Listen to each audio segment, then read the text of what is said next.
하나님의 말씀 디모데전서 2장 우리 8절부터 15절 말씀입니다.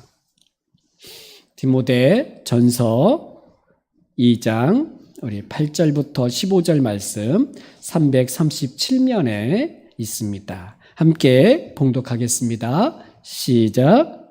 그러므로 각 처에서 남자들이 분노와 다툼이 없이 거룩한 손을 들어 기도하기를 원하노라. 또 이와 같이 여자들도 단정하게 옷을 입으며 소박함과 정절로서 자기를 단장하고 따은 머리와 금이나 진주나 값진 옷으로 하지 말고 오직 선행으로 하기를 원하노라. 이것이 하나님을 경외한다 하는 자들에게 마땅한 것이니라. 여자는 일체 순종함으로 조용히 배우라. 여자가 가르치는 것과 남자를 주관하는 것을 허락하지 아니하노니 오직 조용할지니라. 이는 아담이 먼저 지음을 받고 하와가 그 후며 아담이 속은 것이 아니고 여자가 속아 죄에 빠졌음이라. 그러나 여자들이 만일 정숙함으로써 믿음과 사랑과 거룩함을 고하면 그의 해산함으로 구원을 얻으리라. 아멘. 오늘 또 우리를 이곳으로 부르신 하나님을 찬양하며 또 우리에게 은혜 베풀어 주시기를 원합니다. 하나님께서는 모든 사람이 구원받기를 원하시죠. 그래서 자기 아들 예수 그리스도를 우리를 위해서 보내주신 거지요. 그 예수 그리스도께서 우리의 죄를 대신하여 십자가에 죽으심으로 우리에게 죄가 사함을 받고 하나님께로 갈 수 있는 은혜의 길이 열린 것이죠. 하나님께서 모든 사람을 구원하기를 원하신다 그래서 그분의 십자가의 죽으심으로 모든 사람을 다 구원하는 건 아니에요. 아니, 모든 사람을 구원하신다고 했잖아요. 근데 또 왜 모든 사람을 구원하는 건 아니라고 말합니까? 왜냐하면 조건이 있어요. 내가 죄인임을 인정하고 나의 죄를 회개하고 나의 죄를 대신하여 십자가에 죽으신 예수 그리스도를 믿는 자라면 그가 남자이든 여자이든 그가 많은 것을 가졌든 가지지 않았든 지위가 높든 낮든 모든 사람이 그 예수 그리스도 안에서 구원을 얻는다는 말입니다. 나는 죄인인지도 모르고 나는 예수 그리스도를 믿지 않아도 그분의 십자가의 죽음으로 모든 사람을 구원한다면 그 구원이 진정한 감사의 구원의 은혜를 얻을 수 있을까? 여전히 그는 죄 아래 있을 것이고 여전히 하나님의 뜻과 상관없이 죄악 가운데 살아가면서 구원을 얻을 수는 없어요. 내가 죄인임을 알고 예수 그리스도께서 나의 죄를 대신하여 십자가에 죽으심을 믿고 회개하여 그분 안에 있을 때에 구원을 얻는다는 거예요. 그러므로 하나님은 모든 사람이 구원을 얻기를 원하면서 동시에 진리를 아는 데에 이르기를 원한다. 이렇게 말씀하신 거예요. 바로 그 예수 그리스도의 십자가 복음, 그 예수 그리스도를 알기를 원하는 거예요. 그래야 구원이 있기 때문에 그렇습니다. 오늘 우리도 예수 그리스도를 아는 지식, 그 하나님께서 모든 사람을 어떻게 구원하시는지를 알아야 되죠. 안다면, 그래서 구원을 얻었다면 우리는 그 예수 그리스도를 전하는 일에 열심을 가져야 돼요. 은혜로 내가 구원을 얻음을 알았다면 또다시 그 은혜 가운데에서 십자가의 복음으로 모든 사람을 구원하신다면 우리는 그 복음의 빚진 자로서 모든 사람을 향하여 나아가 복음을 전해야 되죠. 전도해야 되는 거예요. 예수님을 믿고 구원받은 모든 사람에게 주어진 사명은 전도예요. 전도. 그래서 모든 사람이 구원 얻도록 이 전도하는 일들을 해야 하는 것이죠.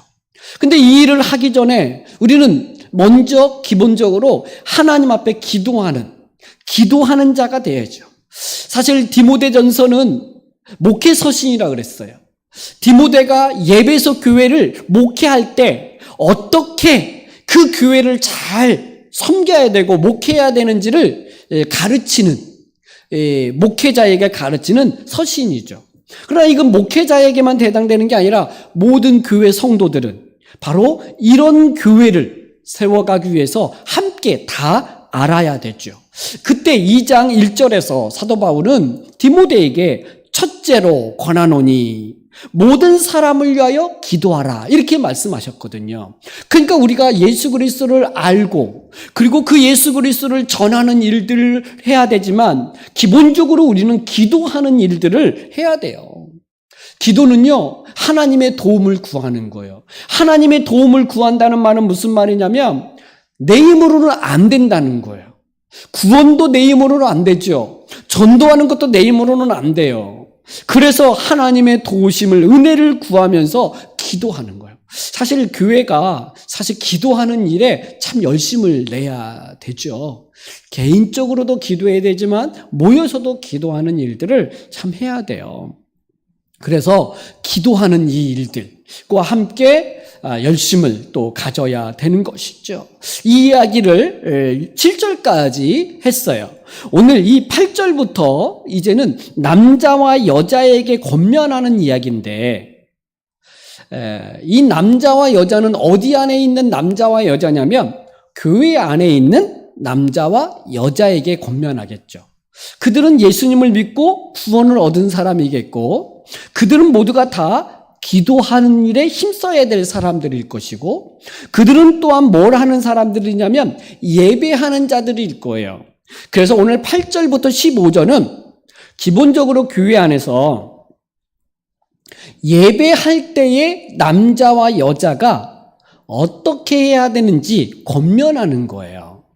예배하러 나올 때 남자와 여자가 어떻게 해야 되는지 권면한다. 바로 8절은 남자에게 권면하고 있고 9절부터 15절은 여자들에게 권면하는 이야기가 나와요.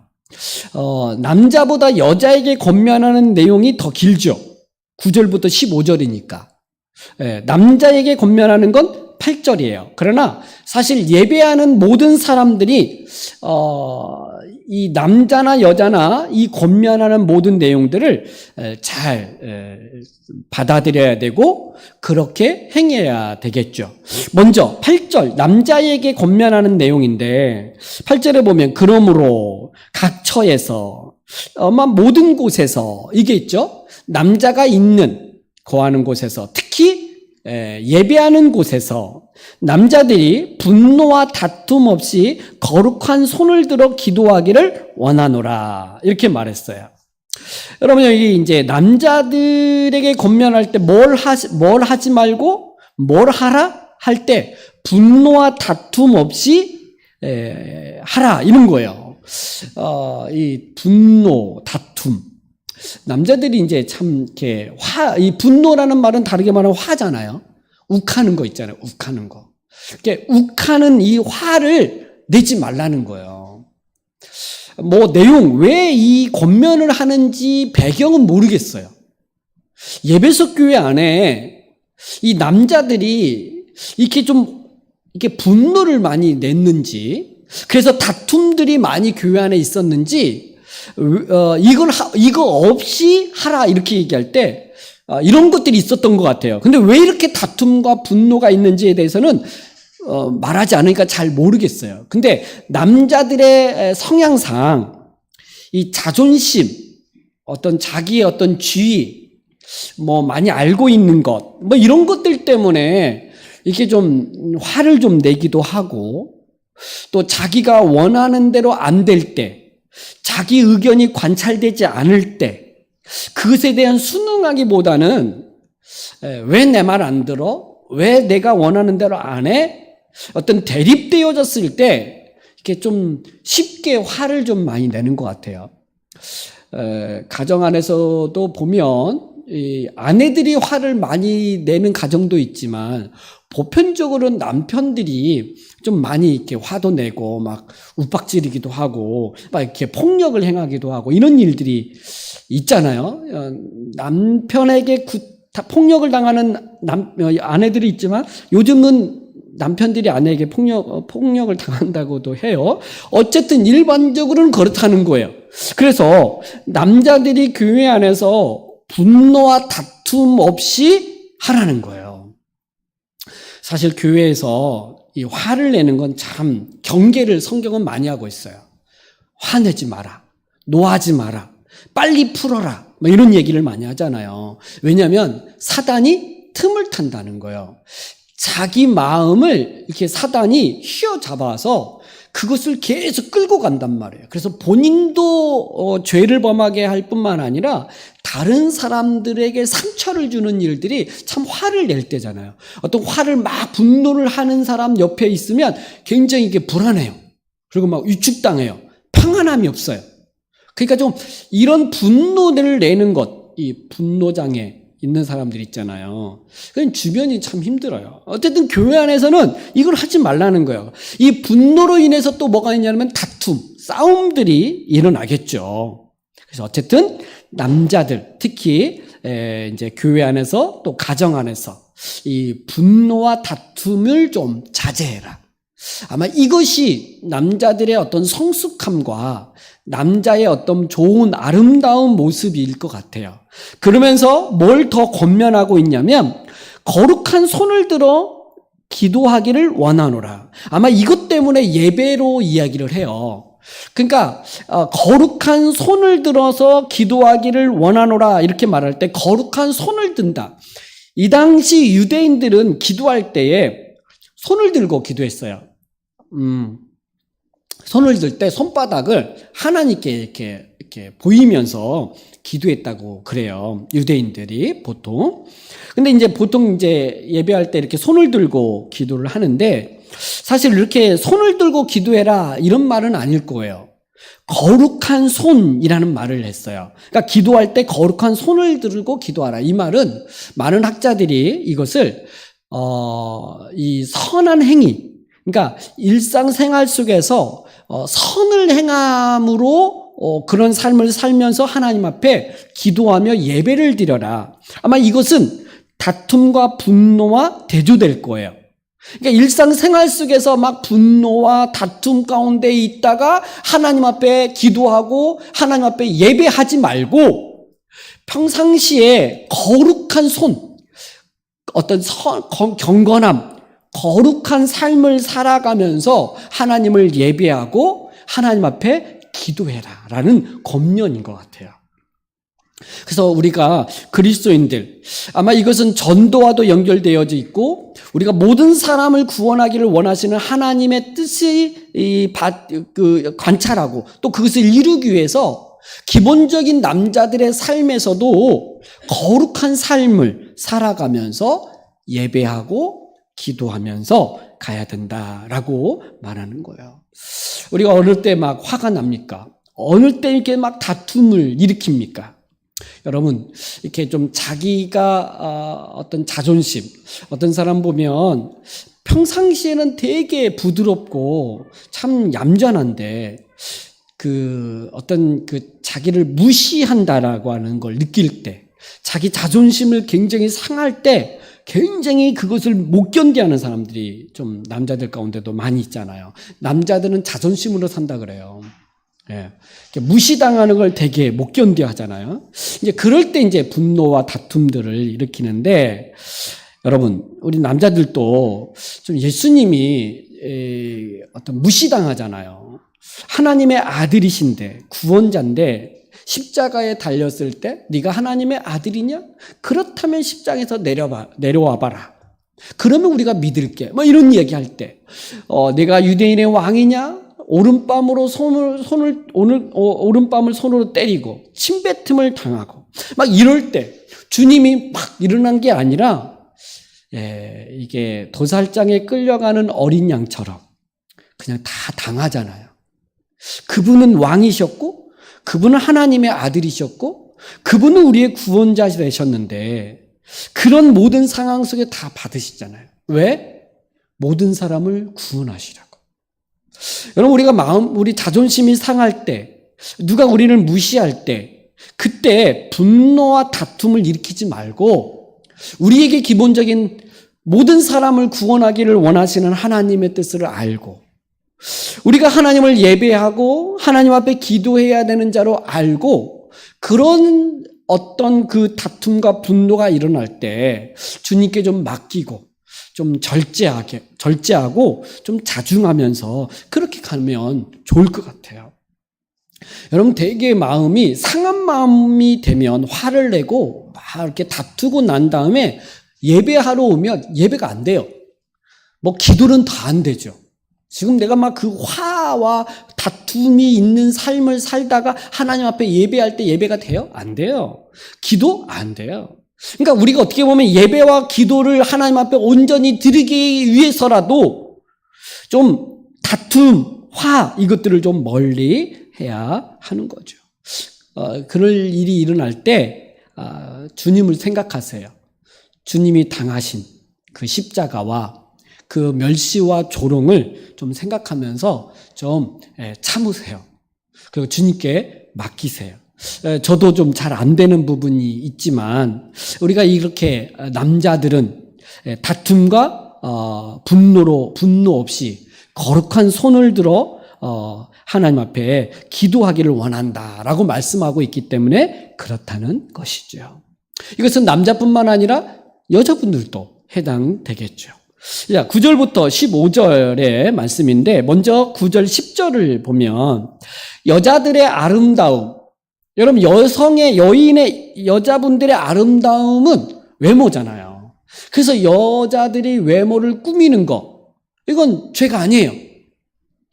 성형도 하고 예쁜 옷을 입고 자기의 아름다움을 드러내려고 하는 것은 저는 그건 죄가 아니라고 생각해요. 근데 예배할 때 너무 과하게 너무 막 자기를 치장하는 일에 막 이렇게 할 때 상대적으로 그렇게 가난한 사람, 뭔가 자기를 치장할 수 없는 다른 여자들의 박탈감이나 이런 어떤 그런 것들을 갖게 하지 않은 이 단정함으로 자기를 단정해라, 이렇게 꾸며라, 이렇게 말하는 거죠. 우리가 꾸밀 수 있지만 이게 다른 사람들이 이렇게 좀 그에 비해서 좀 마음이 상하지 않도록 해야 된다는 거예요. 그래서 9절에 또 이와 같이 여자들도 단정하게 옷을 입으며 소박함과 정절로서 자기를 단장하고 이렇게 말했어요. 소박함과 정절로서 여러 가지 뭐 자기가 좋은 명품 옷을 입고 올 수도 있고 좋은 뭐 액세서리를 좀 하고 이상은 잘 모르겠지만 어쨌든 금 이런 것들을 잘 끼고 이렇게 올 때 그러지 말라는 거예요. 그래서 따은 머리와 금이나 진주나 값진 옷으로 하지 말고 이 당시 로마 시대 때 여성들이 가장 꾸미는 것에 집중한 게 뭐냐면 머리였대요. 머리를 신분, 지위에 따라서 머리의 화려함이 달라졌다 그래요. 거기에 장식품들 막 이렇게 달고 막 이랬던 것 같아요. 그러니까 막 어디를 나가려면 머리 장식만 몇 시간이 걸릴 정도로 그렇게 했다는 거예요. 근데 교회 올 때도 막 그렇게 외적인 치장에만 집중하면서 그렇게 예배하러 나오지 말고 좀 소박함과 정절로서 자신을 단정해라. 베드로전서에서도 이 말씀이 동일하게 나오는데 여성들에 대한 권면 베드로전서 3장 1절 4절에 이렇게 말해요. 아내들아 이와 같이 자기 남편에게 순종하라. 이는 혹 말씀을 순종하지 않은 자라도 말로 말미암지 않고 그 아내의 행실로 말미암아 구원을 받게 하려 함이니 너희의 두려워하며 정결한 행실을 봄이라. 너희의 단장은 머리를 꾸미고 금을 차고 아름다운 옷을 입는 외모로 하지 말고 오직 마음에 숨은 사람을 온유하고 안정한 심령에 썩지 아니한 것으로 하라. 이는 하나님 앞에 값진 것이라. 외모에 어떤 아름다운 옷, 금을 차고 뭐 이런 걸로 자신을 단정하지 말래요. 내면 그 마음을 정절로서 단정하래요. 여러분, 마음의 아름다움이 외모의 아름다움을 넘어서잖아요. 사실 외모의 아름다움은 잠깐 아름다움일 수 있지만 오래 못 가요. 아무리 예쁜 여자랑 산다 할지라도 뭐 1, 2년 같이 살면 똑같다 그러잖아요.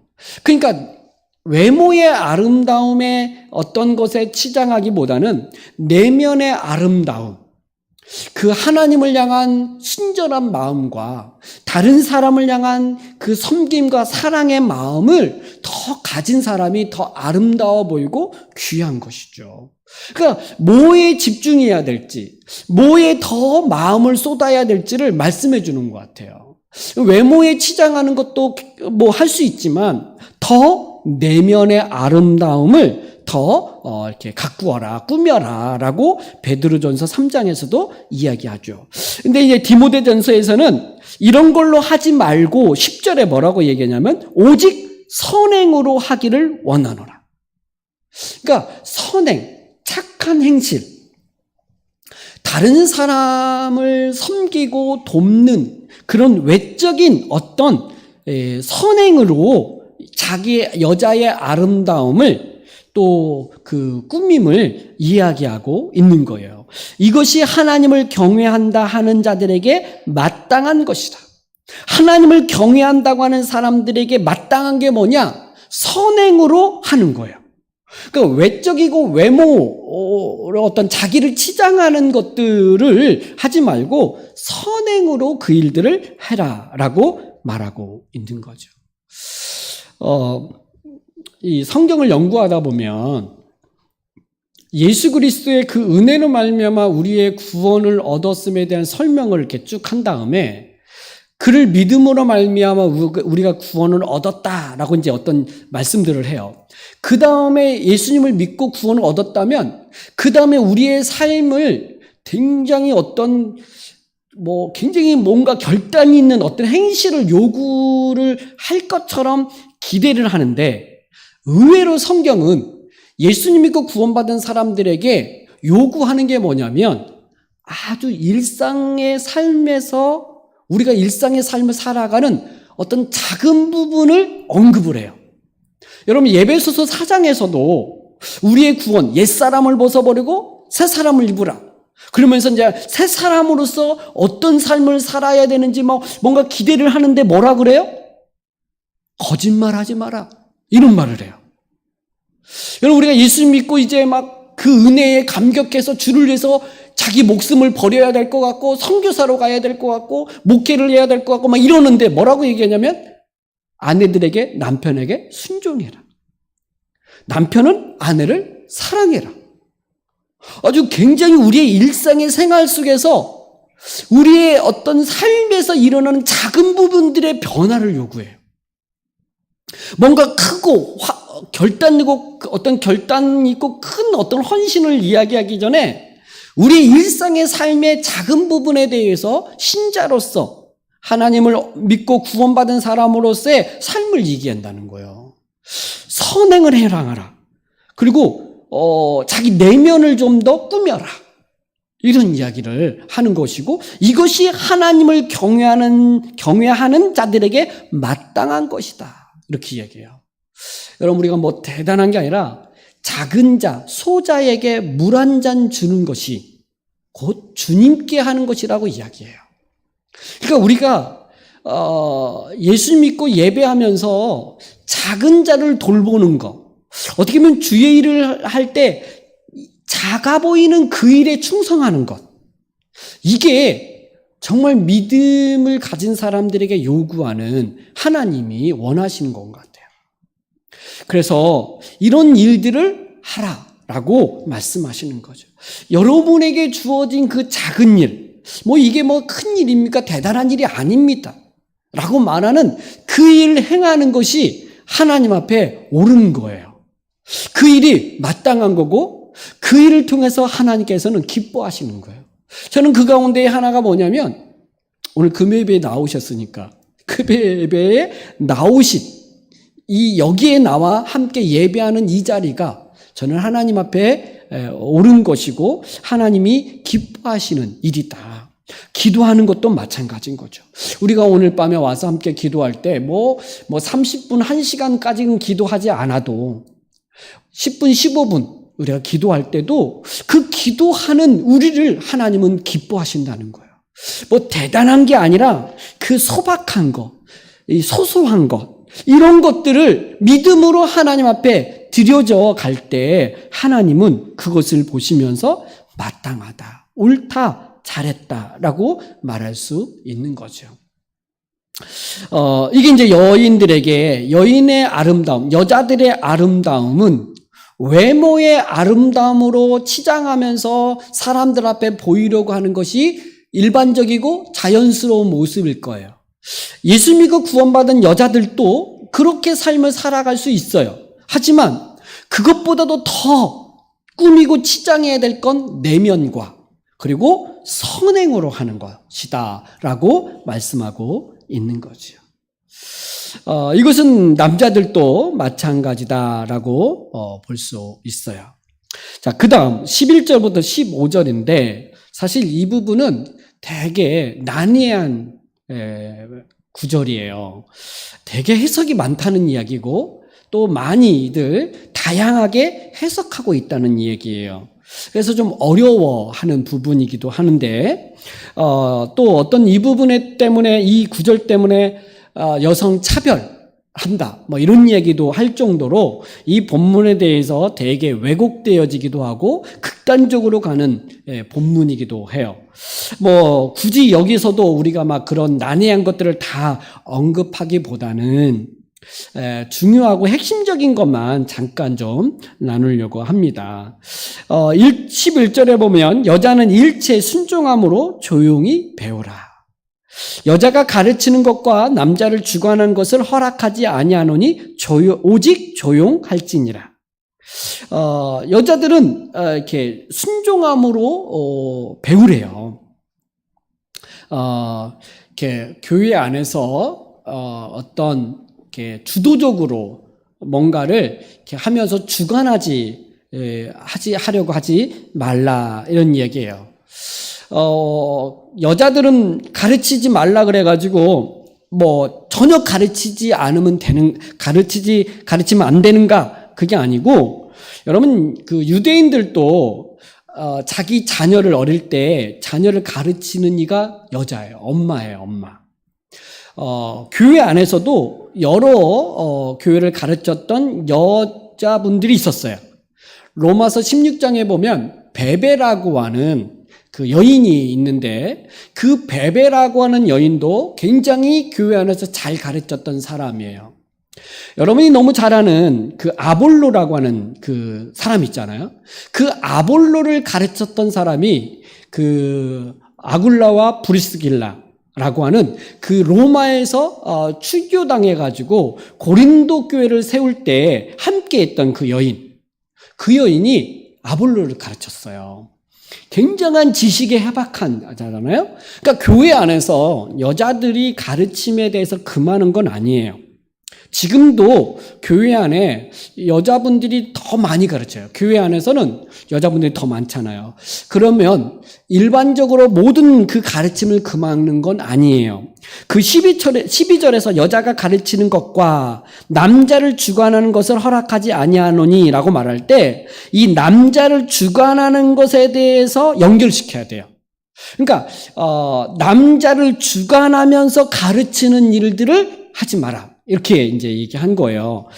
이제 이 해석이 이제 굉장히 난해하고 많은 이야기가 나와서 이 짧은 시간에 다 말할 수는 없는데 이렇게 하는 근거, 왜 여자가 남자를 주관하지 말아야 되느냐라고 말할 때 근거를 뭘로 댔냐면 사도 바울은 13장 14절에서 아담이 먼저 지음을 받고 하와가 그 이유며 아담이 속은 것이 아니고 여자가 속아 죄에 빠졌음이라 라고 이렇게 말했어요.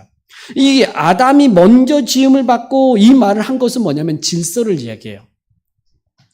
하나님께서 창조할 때 남자를 먼저 지었고 그 다음에 여자 하와를 지었어요. 이 말은 무슨 말이냐면 요즘 예배소서에서도 여자 아내의 머리는 남편이라고 그랬어요. 이때도 질서를 이야기해요. 그러니까 한 가정 안에서도 아내가 좀 더 탁월할 수 있지만 어떤 가정 안에서 질서를 세우는 것은 남편이에요. 교회 안에서도 여자분들이 탁월하게 가르칠 수 있지만 교회 안에서 어떤 질서를 세워가는 데 있어서는 남자가 먼저였기 때문에 그 남자를 주관할 수 없다. 이렇게 이야기를 하는 거예요. 그래서 다시 말하면 질서 가운데 행하라. 이런 말이에요. 질서. 여러분, 하나님께서는 굉장히 질서를 중요시 여겨요. 부모로서의 가정 안에서 부모의 어떤 권위, 교회 안에서도 어떤 질서 가운데에서 행하기를 원하시고, 부부 관계에서도 남편과 아내의 관계에서도 질서를 잘 지키기를 원해요. 그래서 이 질서 가운데에서 교회에서 해라라고 하는 거예요. 여러분, 교회 안에는 여러 질서가 있어요. 목회자도 있고 말씀의 권위도 있고 또 리더나 지도자들이 세워졌어요. 어떨 때 보면 나보다도 더 어떤 잘 못하는 영역이 있을 수 있어요. 지도자들이. 그래도 하나님께서는 그를 지도자로 위로 세웠다면 그 지도자의 권한, 그 지도자의 다스림과 지도하에 있어야 된다는 얘기예요. 그래서 어떤 질서를 파괴하거나 질서를 어그러뜨리지 않도록 해야 하는 거예요. 아마 에베소 교회 안에 여자분들이 참 많은 가르침과 주도적으로 어떤 것들을 리더십을 발휘했던 것 같아요. 여러분, 그 에베소서인가요? 빌립보서에서도 그 여인 두 명의 이 다툼 얘기를 하잖아요. 순두개와 있잖아요. 그들도 너희도 다투지 말고 화해 가운데서 잘 해라. 이렇게 권면하는 것처럼 여자분들이 이렇게 좀 교회 안에서 이랬을 때에 그것보다는 좀 더 질서 가운데 행할 것을 이야기하죠. 아마 이것이 아름다움이라고도 이야기하는 것 같아요. 그 9절 10절에서 여인의 아름다움은 어떻게 보면 순종함으로 또 이렇게 어떤 권위에 순종하고 또 주관하지 않으려고 하는 것으로부터 아름다움이 있는 것 같아요. 이런 어떤 질서 안에서 우리가 가정도 그렇고 교회도 그렇고 우리의 삶 가운데서 그 아름다움을 드러내면서 하나님을 섬겨가고 또 우리에게 주신 사명들을 잘 감당해 나가는 저와 여러분이 되기를 주님의 이름으로 축복합니다. 우리 교회가 더 이렇게 온전하게 바르게 세워가기 위해서는 우리 모두가 어떤 질서 안에 있어야 되고 또 마땅히 자기가 행해야 될 것들을 또 선하게 행함으로 말미암아 본을 보이고 덕을 세우고 그래서 더 많은 사람들이 이 교회를 통해서 구원을 얻는 놀라운 은혜가 우리 교회 가운데 있기를 주님의 이름으로 축복합니다. 기도하겠습니다. 하나님 아버지 감사합니다. 우리의 삶을 되돌아볼 때 그저 자기 자신의 외모에 어떤 꾸미고 치장하는 것에 마음을 두고 그렇게 살아가기보다는 더 우리 마음의 내면을 더 치장하고 꾸밈으로 말미암아 우리를 통하여 더 많은 사람들이 예수 그리스도를 알게 되고 그 예수 그리스도를 믿어 구원을 얻도록 우리가 그런 선한 삶을 살아가게 하여 주시옵소서. 우리의 어떤 삶의 모습이 그저 하나님 앞에 온전한 예배자로 또 하나님 앞에 기도하는 자로 그렇게 하나님 앞에 세워질 수 있도록 우리가 분노나 다툼이 아닌 그런 선한 거룩한 손을 들고 살아가는 자들이 되게 하여 주시옵소서. 우리 안에 질서가 세워져 가게 하시고 또 우리 안에 더 하나님께서 이루시고자 하는 그 선한 구원의 역사들이 이루어질 수 있도록 이것을 바라보면서 더 겸손하게 하시고 더 정숙함으로 근신함으로 그 일들을 또 함께 이뤄나갈 수 있는 우리 모두가 될 수 있도록 하나님 축복하여 주시옵소서. 감사드리며 예수님의 이름으로 기도드리옵나이다. 아멘.